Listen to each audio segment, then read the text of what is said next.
Hello everyone. Today I have a tutorial for you. So everyone who has Vegas Pro 17 or 16 or 15, doesn't matter. Everyone has this problem, at least the majority. You go to your text and you want to subtitle it, yeah? Just like this. The rank. Yeah, and you want to subtitle this, yeah. And you press this.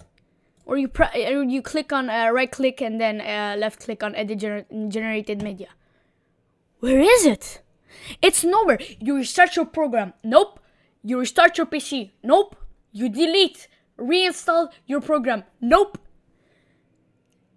Well, actually, I don't know if... Yeah, nope. And the only two things I came up with is either you move your taskbar to the right and get this, or you right click the taskbar, go to taskbar settings, and you click this. Automatically hide the taskbar in the desktop mode.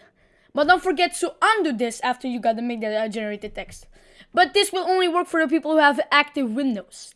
Since I don't have active Windows, I'll have to do the second way, and that's just this. Hopefully that helped, and if it helped, like and subscribe. See ya.